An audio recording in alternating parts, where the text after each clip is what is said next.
জয় শ্রীকৃষ্ণ। রাধে রাধে। গোপালের পরিবারের সকল সদস্যবৃন্দদের জানাই সুস্বাগতম। 15ই সেপ্টেম্বর অর্থাৎ রোববার ছিল আমার মিষ্টি সোনার জন্মদিন। তোমরা শর্ট ভিডিওতে সমস্তটাই দেখেছো, তো লংয়ের মাধ্যমে শর্টে তো পুরোটা তুলে ধরা যায় না, তাই জন্য লং ভিডিওর মাধ্যমে তোমাদের সাথে শেয়ার করছি। এটাই ছিল ব্রেকফাস্ট মেনু, লুচি আর সাদা আলুর তরকারি।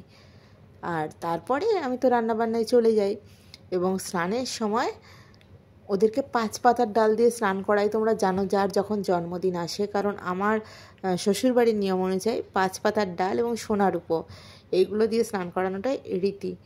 যাই হোক, স্নানের পর এই ছিল লাঞ্চ মেনু। আর লাঞ্চে স্পেশাল তো হতেই হয় বলো, যেহেতু জন্মদিন বলে কথা। আর দেখো, পায়েসটা যেহেতু যে কোনো শুভ কাজে, স্পেশালি জন্মদিনে আমাদের কিন্তু পায়েস লাগেই, তাই না? তো পায়েস আর 5 রকম মিষ্টি দিয়েছিলাম।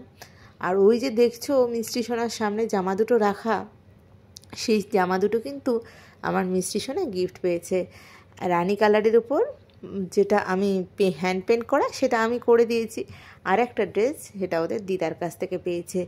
আর কোনো কিছু খাওয়ানোর আগে, মানে লাঞ্চ খাওয়ানোর আগে অবশ্যই কিন্তু পায়েস খাওয়াতে হয়, তাই না? পায়েসটা শুভ বলে কথা। আর মিষ্টি সোনা স্নানের পরে যে ড্রেসটা পরে রয়েছে দেখতে পাচ্ছ, এটা কিন্তু দিভাইয়ের দেওয়া।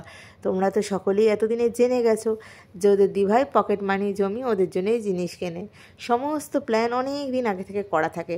এবার জন্মাষ্টমী যেহেতু গোপাল সোনাদের জন্মদিনের দিন, ওটা ছাড়াও যেদিন ওরা আমার বাড়িতে এসছে সেই দিনগুলোতে আমি জন্মদিন সেলিব্রেট করি। আর রাধা মাধবকেও একই রকমের ভোগ দেওয়ার চেষ্টা করেছি। আর সন্ধ্যের সময় একটু ছোট্টখাট্টো পার্টির আয়োজন হয়েছিল, সেটাই তোমাদের সামনে তুলে ধরছি। আর এখন যে ড্রেসটা মিষ্টি সোনা পরেছে, তোমরা তো জানোই, আমি বলেই দিয়েছি অলরেডি যে ড্রেসটা আমার হাতে পেন্ট করা।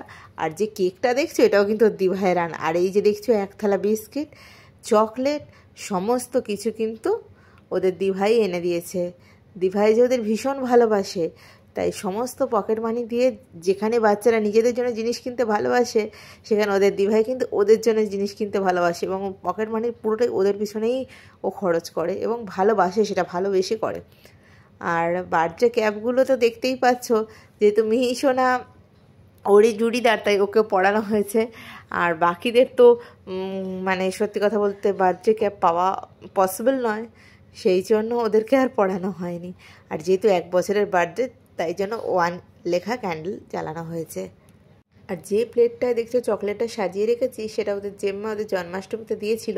তো সেটা তো তখন ইউজ করিনি, কারণ জন্মাষ্টমীতে তোমরা দেখেইছো যে মাটির থালা ইউজ করা হয়েছে। তাই এই দিনটায়, এই শুভ দিনেই সেটা ইউজ করলাম। আর কেক কেটে দিভাই ওদেরকে প্রত্যেকের মুখে খাইয়ে দিয়েছে। এইগুলো আমার কাছে ভীষণ আনন্দের। আমার মেয়েও ভীষণ আনন্দ পায় এবং আমার ভীষণ ভালো লাগে সত্যি কথা ওদের নিয়ে চলতে বা ওদের জন্য কিছু করতে, সেটাই আমার ভীষণ ভালো লাগে। যেমন মেয়ের জন্মদিনের অপেক্ষায় সারা বছর থাকি, তাই এই দিনগুলো থাকি ওদের অপেক্ষায়। যারা আমার পরিবারে এখনও আসোনি, প্লিজ একবার এসো। আর ভালো লাগলে একটু লাইক, কমেন্ট, শেয়ার করো। তোমাদের ভালোবাসায় যেন আমি আরও আগামী দিনে এগিয়ে যেতে পারি। চলো, ভালো থেকো, সুস্থ থেকো।